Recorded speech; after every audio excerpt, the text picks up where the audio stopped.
All right, item number 8, which is consultant's report on options for financing the Phoenix Center repairs, renovation, maintenance by terms of settlement approved by City Council on October 30th, 2018. Presentation by Ronald C. Litcomb, Robert Byrd, John Clark.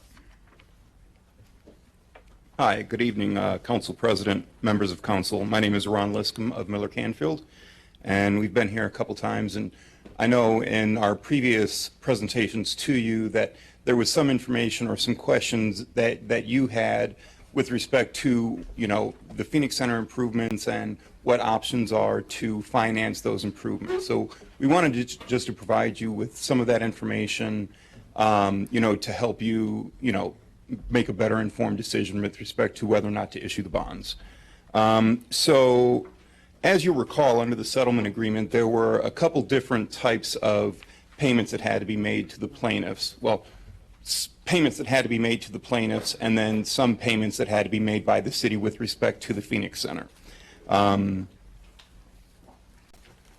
on to the next page. The cash payments essentially amounted to about $7.3 million, $3.5, which consisted of a $3.5 million initial payment, $3.5 million that would be paid over 5 installments of $700,000 each, and the first being due upon execution of the agreement, $350,000 in attorney's fees. And this was the context of what was discussed in terms of whether or not to pay this portion of the settlement agreement with judgment bonds, which we decided not to go in that direction. And so the city had sufficient funds on hand to pay that over the course of a couple of years.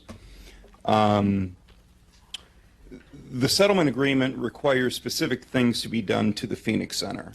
Primarily, what it requires is that the improvements be made to bring the Phoenix Center up to code, okay? There's additional language which requires $6 million in improvements over 10 years. However, I think based on some of the engineering reports and the analysis that's been done so far, shows that the $6 million is really not enough to bring it up to the code, which I think is, the kind of the controlling piece that provision of the settlement agreement in terms of what the city's obligation with respect to the Phoenix Center is. The early assessment, I think, is under one of the reports that was provided with, at the same time as the settlement agreement was being considered, was included about $14.6 million for the actual deck and about $1.9 million for improvements to the amphitheater. Certain improvements must be made by November 1 of 2020, although included in the settlement agreement is a trigger that could accelerate that to 12 months in the event that the Judson's tower is leased out. So we have, a timeline that takes in order to actually issue the bonds, and then there's a timeline that actually requires the construction of the improvements as well. And so these are, the things which we don't know if that 12-month acceleration will occur until it actually happens. So these are just some of the factors that we want you to keep in mind, when deciding the course of action with respect to the Phoenix Center improvements. At this point, I'm going to turn it over to Mr. Loeffler, who can discuss the timeline and then some of the financial implications of whether or not the city has the financial wherewithal to pay for these improvements with bonds or out of, its general funds. So, thank you. Thank you, Ron. Brian Loeffler with Robert W. Baird. The next two slides are talking about some timelines associated. This kind of builds upon the presentation that we had 2 weeks ago, but gave a little bit more detail in terms of going back to November of 2018 when the settlement was approved to essentially, this was essentially the map of how to get from point A to point B with, again, the goal to make sure that the capital improvements for at the Phoenix Center were done by November of 2020. And you can see where what has also been added here is the issue with AUK, the time frame for issuing bonds, if that's the path or that was being discussed, and then also how planning, review, architects, and things like that would have to be incorporated into that. Bottom line is essentially this initial plan was looking at 15 months for design and construction. Okay, that was the initial plan. Given the fact that I think the time for construction or whatever is happening is really in the time of the year of March through essentially November. Turning to page 5, what we've done now is just kind of updated this time frame to essentially look at this time frame around having the notice of intent for the public hearing, or for the notice of intent for the issuance of bonds, if any, are then issued. I did note, Council President, you talked about a town hall. I didn't know that, so I didn't put that into the time frame here, if that's something that is going to occur. But as it, again, just the bottom line here with this time frame is that the time to do the work has been compressed to get me to that November of 2020 time frame. Turning to page 6, one of the concerns is if it had is just the fiscal stability of any city or school district or county in the state is really is anybody's paramount concern. Essentially, you are in a great financial position. That you can see here is that you do have had a significant fund balance of June of 2018 of around 17.35 million. That's your general fund balance. But as time has gone on, there's additional funds that have either been committed, have been assigned, and then also here still is that the thought is that the 2.8 million remaining pay-go is if you kind of just said, oh yeah, that's going to come out of our current general fund balance, because you just don't know what's going to happen over the next 4 years, was essentially leaving approximately about a $9 million fund balance if you start netting out all of these prior commitments or non-spendable or assigned line items to your fund balance. So with that, the thought is that the settlement obligations are going to exceed your general fund balance as a one-time on this, and that this concept or the concern is that if it goes under the deficit, again, this goes back to PA 436. I mean, this is fiscally distressed issue. I know community north of here, Flint Schools, got a fiscally early warning letter. Again, is that they don't have a deficit, but their fund balance is going to go anywhere from $32,000 to $500,000. It's just a challenge. It just puts everybody on edge. So the other thing too is, as we look at the policies that have been adopted, is that the fund balance policy for the city right now is about 15% of expenditures that essentially been appropriated, which right now, if you have a $41 million gross appropriation, it's about 6.15 million of unreserved fund balance. What this translates to is really when you go into the rating agencies and try and essentially access the capital market, this is one of your fund balance and what you have as a policy is one of the criteria that the rating agencies use to say, if I'm an investor into your bonds, what can we do? Other communities that have essentially moved like yours out of receivership or transition advisory board, is another example is the city of Allen Park. They have the same fund balance policy. They just got their rating recently back to the single A+ level, and this is after 5 years. But it's putting policies of fund balance, a debt management policy, things that the rating agencies are essentially looking for a scorecard that they have to check the box and/or trend analyses. So with that, I just want to make sure this kind of hopefully complements the materials that we've been provided to you earlier, and certainly if you have any other questions, and or if Mr. Clark has any other comments. Mr. President. Let's see here. Just very briefly, I just want to indicate that these numbers do not include the approximate the $4 million that the city will have to put into the newly created VEBA as part of the Cypress settlement. So that is out there, that's looming, and that's going to have to be dealt with at some point fairly soon. So again, those numbers do not reflect another $4 million commitment that the city has already made. Okay. Councilwoman Waterman. Mr. President, I just have a hypothetical question that I'd like to just throw out right about now. What if we had somebody who wanted to buy it? By the Phoenix Center? Yeah. Well, they would have the same obligations that we do. What if they wanted to buy it and take all this off our hands? Something we could look at. Okay. Councilwoman Peeler. Mr. Clark, thank you for being here. I need you to explain, because we do have individuals that are under the impression that these bonds are taxes that the residents are going to see. Is that true, or is that false, Steve? No, that's not correct. These bonds, again, that was discussed with council back when they considered the settlement back in November, and it was the collective decision of this body that they did not want to put anything on the tax roll. So these would be paid out of debt service and actually, in essence, paid out of debt fund over a long period of time. Thank you. I just need it because we have people coming continuously saying it's taxes that the residents are going to see taxes. I needed the clarification for the residents to hear. This is nothing that's going to be on your tax bill. This comes out of the general fund, Well, basically. with the caveat that we actually do what we're supposed to do and comply with the settlement and don't end up back in court. So with that caveat, What happens if we don't follow through? we'll be back in court and they'll be claiming damages. What'll probably happen is they'll end up doing a lot of the repairs themselves. We're going to go back to court, could be back in front of a jury. All these claims will be reinstated and, all bets are off at that point.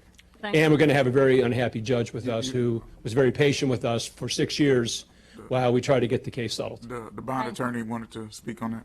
I would add, in the event that there is, some sort of default under the settlement agreement, generally, the way settlements and payment of damages works for public entities is that there's a judgment levy, a judgment millage, which actually does result in a tax increase, because that is a judgment levy that's levied on the residents for the specific purpose of paying the judgment. And so that's a risk. I mean, it would be down the road, but it is a risk. Thank you. Yes. But that is only if we do not follow through with the order that we have signed for. That's correct. Thank you. That's correct. Okay. Okay. Councilwoman Miller? I have a question for you, Yes. because I like transparency for the resident as well. At the end of the day, who's going to pay for this? It comes out of public funds. It That's does right. come out of, Taxpayers, correct? that's correct. Okay. But it's not a net tax increase. Back to not square a- one. Thank you. Okay, let not me additional tax. chime in, because I want to go to page 3 of the presentation first. I just want to see something logistically. Okay, Page 3 of the presentation that they have is the last page before the timelines, because I don't want to lose. Patrice, it's in this. It's the handout. It's got a memo from, Newsom. Newsom. it looks like this, and You do. then it's behind it. It's right there on your edge. That's what the cover letter. This is what happens. No. I don't have one. Okay. Right, and see, you didn't receive this? That's why I didn't look at it. When you don't I don't look at stuff like that. Okay, but, so page 3, yeah, right there, that's it. Yep, so anyway, page 3 of there. It says page 3 on the bottom. Anyway, if you can go back, yep, the slide is up there. That second bullet point, it says requires $6 million over 10 years for maintenance and improvements. But this is not enough to bring the parking structure into compliance with the Michigan Building Code. My question is, if the city pays the $6 million and it still doesn't bring it up to code, then does that mean that, and maybe this is not a question for you, maybe it's a question for Mr. Clark, does it mean that we default on the settlement agreement? I think that would probably be something for John. Yeah, I mean, the $6 million figure, in essence, the Ottawa Tower folks wanted it to be open-ended. We wanted to have a maximum dollar amount in the agreement, because, I think the 16 million is going over and beyond what actually is required. But what I'm asking you, Mr. Clark, and I know we go back and forth, but I'm really just trying to get something established today. If we pay the $6 million over the 10-year period into the Phoenix Center, does that satisfy the requirements of the settlement as far as what we need to do? Yes or no? I'm not an engineer, I believe that it does. I So- believe that it does. so- But again, I would have to look, And the I would have to defer to the engineering documents and to the experts on that. And the reason I need an answer to that question with a opinion to go along with it is because if the 6 million satisfies it, and the citizens of Pontiac say, listen, we haven't used the Phoenix Center for 10 years. We know that we have to satisfy this settlement, but we don't want to use the building anymore. Let's just say that that's what they come up with. We know that we have a judgment. We've already paid out something to the Ottawa Towers, and there's a $6 million requirement, right? Correct. That changes the financing structure because we can pay $6 million over 10 years out of the general fund. That's $600,000 a year without taking additional, now we have to take a haircut in some areas in order to pay for that, but we could pay that $6 million over 10 years without going below this 15% fund balance or other things. I just want to know legally what are our options when it comes to that, because the Cadillac plan is this $19 million to bring it up to municipal code, right? And then to have some money left over for the amphitheater, and we could use the Phoenix Center, have the fireworks or whatever, right? I got that point. Okay. Then we might need more money if we want to make it a state-of-the-art facility.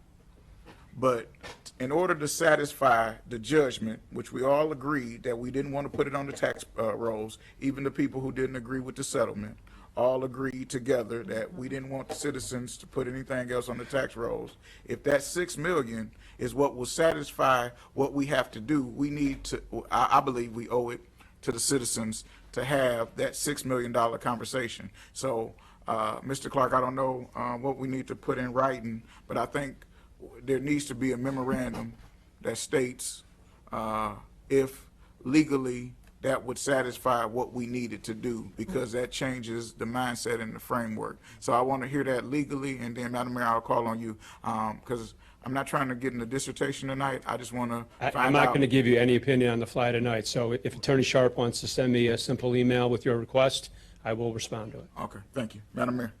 Yes, the $6 million would satisfy, to a great part, what Ottawa Towers negotiated with us, and that's the beauty of this, that we negotiated something that was not a huge amount. But $6 million would only correct the part of the building that they're in, that they used. Right. It would not restore this garage for the city to use the rest of it.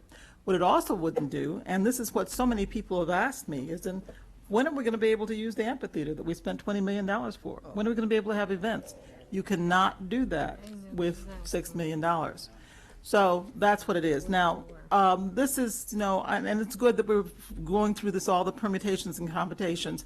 And I think it's very clear the way that the bond counsel and the financial advisor have talked to us about it. But, counsel, you agreed to the settlement agreement. You signed off on it before I could sign it. You agreed to this. And what you have also agreed to is, in principle, as we've talked to you, and the bond counsel has been back for 5 or 6 times now, talking this through.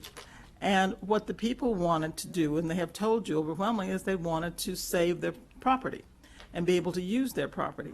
We cannot use it, it can't generate revenue if we only fix a certain part of it, and we can't use the rest of it. We cannot, the rest of the other people who want to use the garage will have no space to use it. We are told that there are other catalyst businesses around there that are developers that want to be able to use the garage. So the city cannot use the garage because it will all the spaces that are there are reserved for the people in Ottawa Towers. So that's the problem. Now, what we want to be able to do is to be responsible owners of property that we were able to save. We lost so much property in the city of Pontiac. We're talking about Hayes Jones trying to bring that back. We lost that. We lost it by being irresponsible in terms of our prudency and finances. One of the things that's good about this is that we now are a city that is financially more stable. So you've heard him say we can get a low bond A rating, which means a good rate on non-taxable bonds. So also I just would remind you, I like to think of the bigger picture, the strategic picture.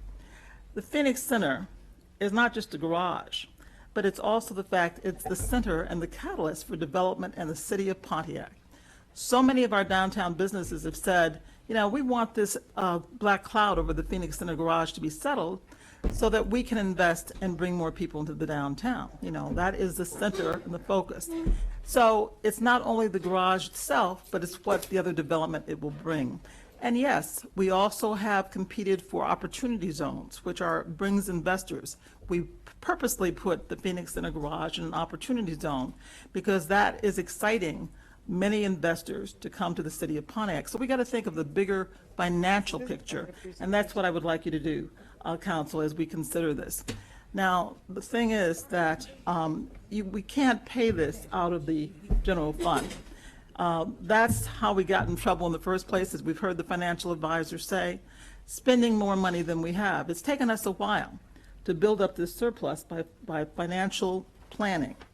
So we don't want to take $17 million and spend every last dime in our piggy bank to take care of this. We won't be able to take care of our other obligations. And we will also be subject to, as you've heard from the bond counsel, he said, financial advisor, he said no more clearly, this would take us back into the same kind of fiscal responsibility that brought the emergency manager in the first place. Please let's not go back. We have the wherewithal, city, to grow, to expand, to attract business, to attract jobs. And I'd like you to look at the bigger picture of this and look at the Phoenix Center Garage and amphitheater as the chance for this city to grow, to expand, to be an attractive center right here in Pontiac. So I would like you to look at the bigger picture. If you need to study it a little bit more, that's fine. In fact, I suggested taking it off the, taking that item off the agenda because to give you a little bit more time to study it. In fact, our deputy director spent all Thursday debating with the clerk about putting this on.